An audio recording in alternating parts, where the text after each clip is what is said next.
सिंधुदुर्ग जिल्ह्यामध्ये मान्सूनने दडी मारल्याने शेतकरी चिंतेत सापडलेले आहेत। अधूनमधून पडणाऱ्या पावसामुळे नदी नाले आणि नैसर्गिक धबधबे प्रवाहित झालेले आहेत, तर नांगरणीची कामं अर्धवट असून पेरणीवर देखील अनिश्चिततेचं सावट असल्याचं सांगितलं जात आहे।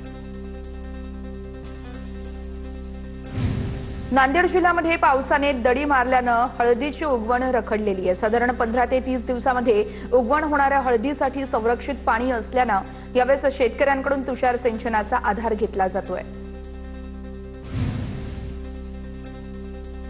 नाफेड आणि एनसीसीएफला बाजार समितीतील लिलावातून थेट कांदा खरेदीस मनाई केल्याच्या सूचनांमुळे कांदा खरेदी प्रक्रियेवरती पेच निर्माण।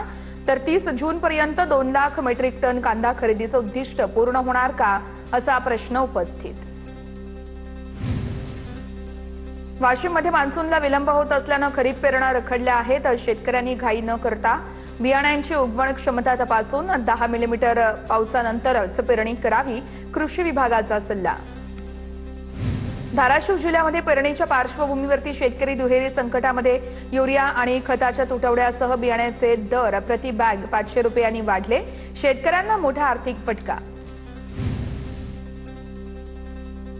वाशिम जिल्ह्यामध्ये खतांच्या तुटवड्याच्या पार्श्वभूमीवरती प्रशासनाकडून संरक्षित साठा खुला। 650 मेट्रिक टन डीएपी खत विक्रीसाठी उपलब्ध करून दिल्याचं प्रशासनाचं पत्र। नाशिकच्या मालेगावमध्ये उन्हाचा कहर कायम आहे। जूनचा पहिला आठवडा संपत आला तरी उन्हाचा कडाका कमी होण्याची चिन्हच नाहीयेत। मालेगाव शहरामध्ये तापमान 42 अंश सेल्सिअसच्या पुढे। तापमानामुळे बाजारपेठा आणि मुख्य रस्त्यांवरती दुपारच्या वेळेत शुकशुकाट आहे। सोलापूरच्या जिल्हाधिकाऱ्यांकडून नुकसानग्रस्त केळी बागांची बांधावरती जाऊन पाहणी। नुकसानग्रस्त शेतकऱ्यांना तात्काळ मदत मिळवून देणार असल्याचं आश्वासन। यावेळेस जिल्हाधिकाऱ्यांसोबत जिल्हा कृषी विभागाचे अधिकारी उपस्थित होते। परभणी जिल्ह्यामध्ये बँकेकडून शेतकऱ्यांना पीक कर्ज मिळत नसल्याच्या तक्रारी। खरीप हंगाम तोंडावरती असताना बँक पीक कर्ज देत नसल्यानं शेतकरी चिंतेत आहेत। बँक अधिकारी टाळाटाळ करत असल्याचा शेतकऱ्यांचा आरोप आहे। जळगावच्या कुऱ्हाड खुर्दमध्ये बैलजोडी परवडत नसल्यानं शेतकऱ्याच्या 2 मुलांनी वडिलांसोबत शेतामध्ये औत ओढलं। या घटनेचा व्हिडिओ सोशल मीडियावरती व्हायरल। शेतकऱ्यांच्या आर्थिक अडचणी पुन्हा समोर। वर्ध्यामध्ये महाराष्ट्र जीवन प्राधिकरणाची पाईप फुटली, पाण्याची नासाडी झाली आहे। या पाईपमधून 11 गावांना पाणी पुरवठा होत असतो। लवकरच दुरुस्ती करून पाणी पुरवठा सुरळीत होणार, प्रशासनाची माहिती। 15 वर्षांपूर्वी बंद पडलेला पवना बंद जलवाहिनी प्रकल्प पुन्हा सुरू होण्याची शक्यता आहे। मावळमधून पिंपरी चिंचवड शहराला बंद जलवाहिनीद्वारे पाणी मिळणार आहे। प्रशासकीय हालचालींना त्यामुळे वेग आलेला आहे। मुक्ताईनगर भुसावळसह अनेक ठिकाणी विहिरीच्या पाणी पातळीत घट कायम आहे। उष्णतेच्या परिणामामुळे सिंचनाचा पाणी प्रश्न भेडसावणार असल्याचं चित्र आहे। सोलापूर जिल्ह्याची वरदायिनी असलेल्या उजनी धरणातील पाणी पातळी सध्या उणे 23.29% पोहोचलेली आहे। गेल्या वर्षी याच दिवशी धरणामध्ये 36.91% उपयुक्त पाणीसाठा होता। त्यामुळे यंदा पाणी स्थिती ही अधिक चिंताजनक असल्याचं सांगितलं जात आहे। मराठवाड्यातील 11 प्रमुख धरणांमध्ये केवळ 35.11% पाणीसाठा शिल्लक आहे। सीना कोळगे या ठिकाणी फक्त 6.24% पाणीसाठा शिल्लक आहे। तर पावसाअभावी मराठवाड्यावरती पाणी टंचाईचं संकट आणखी गडद होण्याची शक्यता आहे। ठाणे जिल्ह्याचे तहान भागवणाऱ्या बारवी धरणामध्ये अवघा 27.66% इतकाच पाणीसाठा शिल्लक आहे। तर चिखलोली धरणानं तळ गाठला असून त्यामध्ये अवघा 7% पाणीसाठा उपलब्ध आहे। त्यामुळे संपूर्ण ठाणे जिल्ह्यावरती पाणी टंचाईचं संकट आहे। पुण्याच्या खेड तालुक्यातील चासकमान धरणामध्ये केवळ 6% पाणीसाठा शिल्लक। राजगुरुनगरसह खेड आणि शिरूर तालुक्यातील अनेक गावांवर पाणी टंचाईचं संकट। पिंपरी चिंचवडला पाणी पुरवठा करणाऱ्या पवना धरणातील पाणीसाठा 22%वर, तर आंध्रा धरणातील साठा 31%वर आहे। पाटबंधारे विभागाकडून पीसीएमसीच्या कोट्यामध्ये 15% कपातीचा प्रस्ताव आहे। आगामी काळामध्ये शहरावरती पाणी टंचाईचं संकट आणखी गडद होण्याची शक्यता। पालघरच्या केळवे समुद्र किनाऱ्यावरती निसर्गाचा अद्भुत नजारा। अनेक यावेळेस लोक या ठिकाणी आले होते। अचानक आलेल्या वावटळीमुळे समुद्राचे पाणी थेट आकाशाच्या दिशेने ओढलं गेल्याचं विहंगम दृश्य। व्हिडिओ सोशल मीडियावरती मोठ्या प्रमाणात व्हायरल।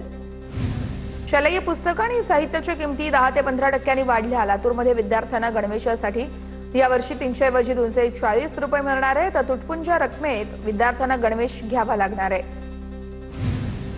पनवेलच्या ग्रामीण भागातील वीज समस्येवरती राज्यमंत्री मेघना बोर्डीकरांची बैठक. विजेच्या प्रश्नासंदर्भात लक्ष देणार बोर्डीकर यांचं आश्वासन.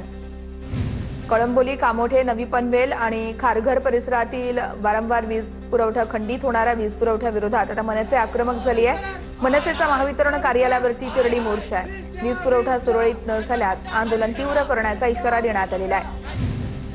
जळगाव परिषदेतून रेश्मा काळे यांनी माघार घेऊ नये, शिंदेच्या शिवसेनेच्या पदाधिकाऱ्यांची भूमिका.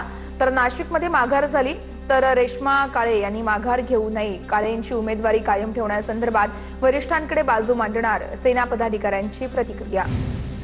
किरीट सोमय्या अमरावती दौऱ्यावरती. एमआयएम नगरसेवकांचं आंदोलन. किरीट सोमय्यांच्या वाहनासमोर एमआयएमचे नगरसेवक झोपले. पोलिसांनी नगरसेवकांना बाजूला करत सोमय्यांना महापालिकेत प्रवेश दिला. पोलिसांनी नगरसेवकांवरती हात उचलल्याचा एमआयएमचा आरोप आहे. अमरावतीच्या चांदूर बाजार तालुक्यामध्ये ठाकरेंची सेना आक्रमक. घाटलाखिया वणी रस्त्यावरती ठाकरेंच्या सेनेचं चक्काजाम आंदोलन. आंदोलकांना पोलिसांनी ताब्यातही घेतलं होतं. पॉश कायद्याची परिणामकारक अंमलबजावणी करा, कामगार मंत्री आकाश फुंडकर यांचे निर्देश. कायद्याच्या प्रभावी अंमलबजावणीसाठी पथदर्शी व्यवस्था उभारण्याचेही निर्देश. मनसेच्या कार्यकर्त्यांची महाड एमआयडीसीच्या कार्यालयामध्ये धडक. एमआयडीसी सह परिसरातील उद्योगांमध्ये स्थानिक युवकांना रोजगारामध्ये प्राधान्य मिळावं, भूमिपुत्रांना यावेळेस रोजगारामध्ये न्याय देण्याची देखील मागणी. मुक्ताईनगरमध्ये कमला एकादशी निमित्त आदिशक्ती मुक्ताई मंदिरामध्ये भाविकांची मांदियाळी. खानदेश, विदर्भासह मध्य प्रदेशातील भाविक दर्शनासाठी दाखल. अधिक ज्येष्ठ कमला एकादशी निमित्त पंढरपूरमध्ये लाखो भाविक दाखल. दर्शनाची रांग तब्बल 4 किलोमीटर पर्यंत लांबली. विठ्ठलाच्या दर्शनासाठी भाविकांना 12 ते 15 तासांचा वेळ लागतोय.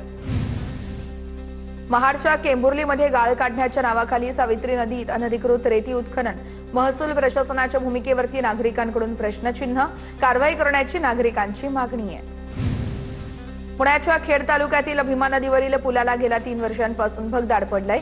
नागरिक रोजच्या दळणवळणासाठी पुलाचा वापर करत असल्यानं अपघाताचा धोका निर्माण झालेला आहे. सांगली तासगाव रस्त्याचं काम संथगतीनं सुरू आहे. नागरिकांना या रस्त्यावरून ये जा करताना नाहक त्रास सहन करावा लागतोय. पावसाळ्यापूर्वी रस्त्याचं काम तातडीने पूर्ण करण्याची स्थानिकांची मागणी आहे. गोंदियातील रामनगर ते सूर्याटोला मार्गावरती भूमिगत गटार योजनेचं काम अर्धवट सोडल्यानं अपघातांची मालिका सुरू आहे. 2 महिन्यांपासून खोदलेला रस्ता दुरुस्त न झाल्यानं नागरिकांकडून तीव्र आंदोलनाचा इशारा देण्यात आलाय. अकोल्यामध्ये महिलेनं आजारी पतीला पाठीवरती रुग्णालयामध्ये नेल्याचं प्रकरण. संबंधित महिलेच्या पतीला अखेर आयसीयूमध्ये दाखल करण्यात आलं. 3 डॉक्टरांच्या देखरेखीखाली उपचार सुरू आहेत. हिंगोलीमध्ये प्रसूतीसाठी आलेल्या महिलेला रुग्णवाहिका नाकारल्याचं प्रकरण आणि याच प्रकरणी निष्काळजीपणा केल्याप्रकरणी 1 वैद्यकीय अधिकारी निलंबित, तर एकाची वेतनवाढ थांबवली. चालकाला कार्यमुक्त करण्याचे आदेश आहेत.